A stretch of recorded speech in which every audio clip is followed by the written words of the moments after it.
Hey there and welcome back. I've been concentrating on getting the work done on the off-road wrecker. I am going to the Matt's off-road games again this year. First, I want to give you a little tour showing you everything that has been done to it, and then I want to put it on the dyno and we'll see if it's ready for the off-road games. Looking at the truck from this angle, it doesn't appear that anything has changed. I have, however, added a lot of quality of life differences for filming. So I've turned this into a real camera rig. There's a USB port mounted inside of here, and then that can power a GoPro there. Similarly, on the inside, I have some USB to power the inside camera. That was the biggest thing at the off-road games last year. I lost a lot of footage because it was hard to keep up with having all the cameras going and running, getting new batteries in them. So I've added USB ports all over this thing to keep the cameras rolling. Also here on the inside, I've added radio mounts. It's a big thing to have, especially having your spotter outside. I would not be able to hear them, so having radios that are easy to access and they can't fall off going over bumps and rocks. So I think that's going to be a huge addition. Right behind the cab, I've put in an Anderson port, and I now carry jumper cables on the truck so that I can either jump start this truck or jump start other vehicles quickly from this port. This tube here is now capped off, and I'll show you what's been done on the other side. I also have little brackets so that I can easily store my wheel chocks there, and they're quick to grab in case you need them. I've also changed where the chains mount. They now mount to the headache rack, whereas before they mounted where that yellow bungee is. And I'm using bungees to keep the chains from flying all around. Last year that was kind of a problem. The chains were just going all over the place, especially during the tug of war competition. I have changed the way that I'm storing my sand ladders, and now I'm using the strap that holds the totes down to hold them in place as well. By far the biggest change is back here. I've lost all the stuff that was down here. And that's because the trails that we're going to have to be doing at the off-road games this year are so extreme that I would not be able to have any of that stuff there. I would just be stuck all the time. So I had to lose my sling. There's the sling there. There's all the mount. Unfortunately, I also had to lose having dual pintle hitches as well as my rear winch. I'm really bummed about losing the rear winch, but there's just nowhere to fit it on this vehicle. And unfortunately, the fuel tank starts right here and takes up this whole back area, so I can't hide that winch underneath there. I've now also added this super durable license plate lamp. This is fully aluminum. I was really impressed with this when I got it, and that is really bright as well. Since I lost my rear sling, I could tie my hook down to here, but I've decided why not just keep it on the boom. That allows me to raise and lower the boom really easily. And speaking of raising and lowering the boom, I added another winch right here. I had to manually move that boom up and down before, and I've also added a switch right here. That's also on a wireless control, but it's really handy to have a switch that's easy access that can be hit anytime I need to. And since I lost this rear winch, I took the winch controller off of this Badlands winch. This is the old controller for the original wrecker winch, this Ramsey winch right here, and I installed that new Badlands controller onto this winch, so this one now works wirelessly as well. So to run all the winches on the vehicle now, I took the box that one of the winch controllers came in, and inside of it I have all three of my controls. This one runs my rear hook, this one raises and lowers the boom, and then this one is the front winch. They fit nicely into this box where I know where they all are and they're kept secure. Last year I had my ARB air pump mounted down inside of there, but this time I've also added an external port right here so I can just plug in my air hoses right there, get the tires aired up, air up another vehicle. It'll be really nice and easy having the airport right there. The transmission and transfer case are rebuilt, so everything that had to come off has all been powder coated. It's really nice to touch all the levers now. Inside the engine bay, I have a rebuilt flathead. This is a 230 Dodge engine. I'm now running split exhaust manifolds, and I have a Weber carburetor. Had to add some extra piping. This pipes warm water to the bottom of the carb to keep that heated, especially right now there's a lot of snow on the ground, so you need that extra heat to keep the carb running correctly. And now I'm also not running my brake booster off of the engine. I have a modern braking system with a brake booster mounted underneath the truck, which also has a vacuum canister to store extra vacuum. And now I've also added an electric vacuum pump, so I don't have to rely on the engine's vacuum to run the power brakes. So that means if the engine stalls or the engine is not running, I will still have full brakes with full boost. And I think being able to stop this thing is going to come in really handy on some of the hills that we're going to tackle. One thing that I'm still planning on doing, I've had a lot of problems with my line lock button. So this line locks the rear brakes, basically giving you a parking brake using the hydraulic system. I do have a mechanical parking brake as well, but I've had a lot of problems with this type of line lock. So I'm going to be installing an electric line lock, and I'm thinking about just putting it on a switch up here that's easy to access.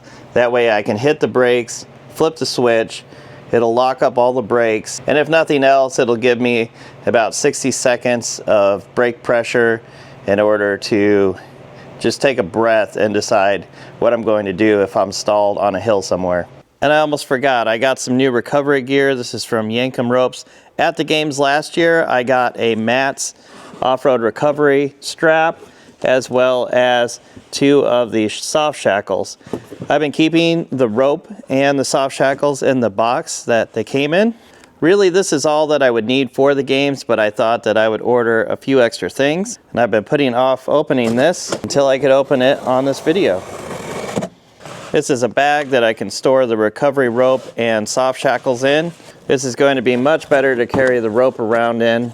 And I ordered one of their regular shackles. This is a protective sleeve, and I was really excited about this. This is a bridle, so it's a short strap, and I was going to use that for the 2 pintle hitches that used to be here, and I ordered all this stuff before I had to take this stuff off the back of the truck.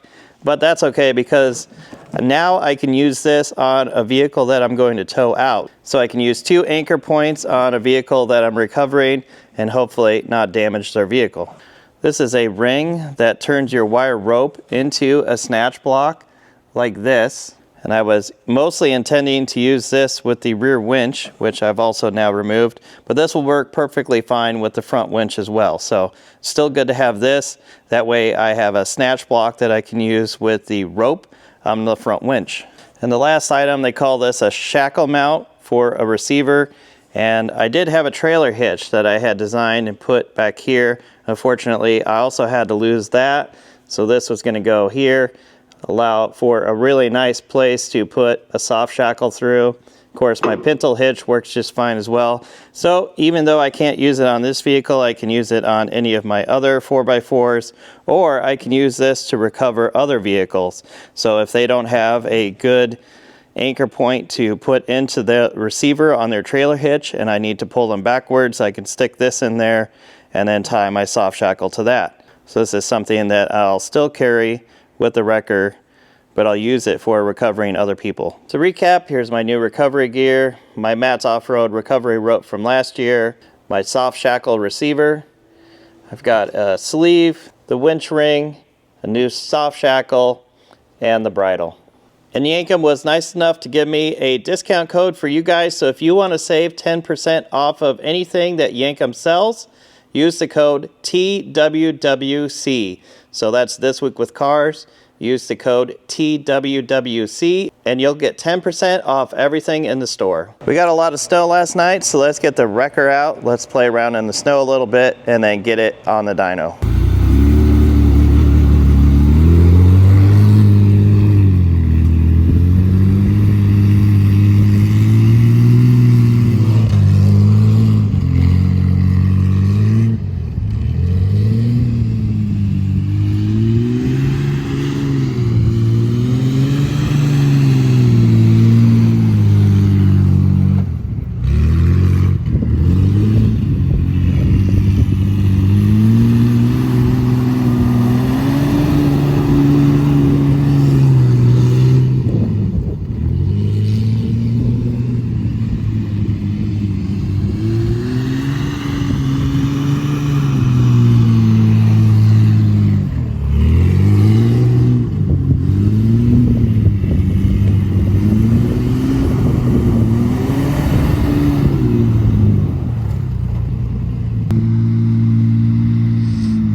got the wrecker tied down. I am running air fuel ratios today, and you can see it's idling at about 800 RPM. Let's make a dyno run and see how it compares to last time.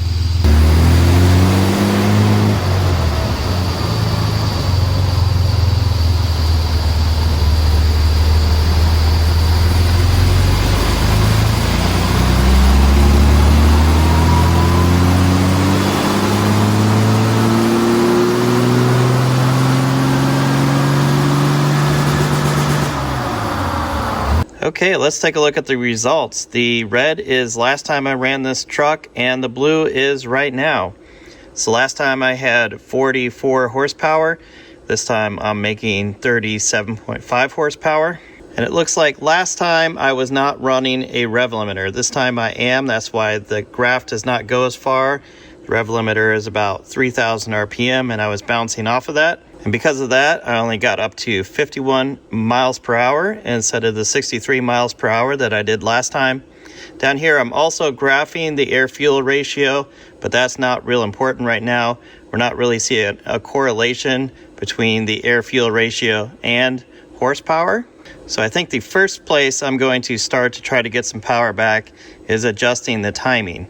This engine does have a different cam in it, and although both engines were Dodge 230 flatheads, there may be some little variations in them. So let's make a timing adjustment, run it again, and see where we're at. And maybe we'll keep making adjustments until we get to where it's going to make the most horsepower. Looks like right now I'm set at 7 degrees. So I'm gonna go up 3 degrees to 10 degrees. Okay, there's 10 degrees. I'll tighten that down and we'll try that out.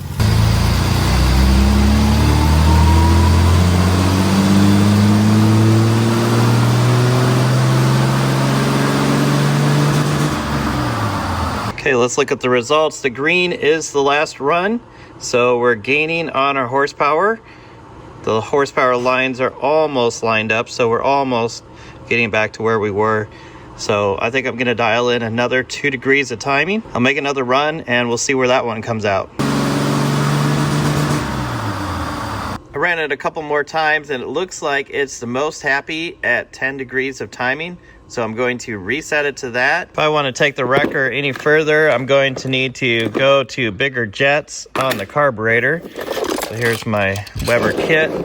Gonna have to take the carb apart, see what's in it, see if I have bigger ones to try out. I have the air cleaner off, so I just need to take out the few screws that hold the top of the carb on. Then we can look down in there and see what jets are in there. Okay, there we go. See a little bit of sediment in there that's gotten in there from the fuel tank, even though I do have a fuel filter. So I'm going to take a paper towel, soak up all that gas, and clean up the stuff out of the bottom of the fuel bowl. Okay, it looks like our jets are 135s, then our air correction jets are 185s. Okay, these are the 135s I just took out. It looks like the next step up I have is 145s. So I'll throw those in, run it on the dyno again, see if this is better than what we had. Okay, instead of the 135, 185s, I now have 145 and 170s, I believe.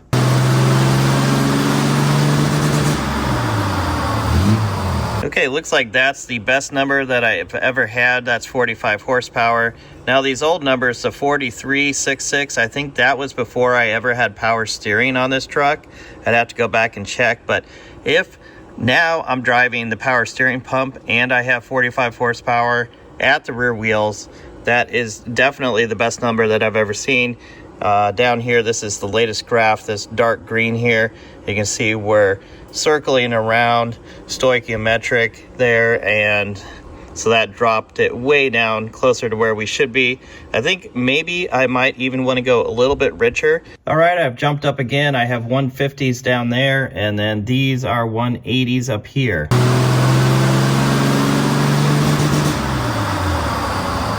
That time with the 50 jets, we got 46 horsepower, which blows the others out of the water. We're still hovering around stoic. I think we could go maybe a little richer, but I don't have those parts. I would have to order some jets. Now that I have everything tuned, I want to bring the speed of the truck up from 50 miles per hour to above 55. So at 3,200 RPM, I should be at 56.46 miles per hour. According to the data plate in the truck, 55 miles per hour was the max speed of this vehicle.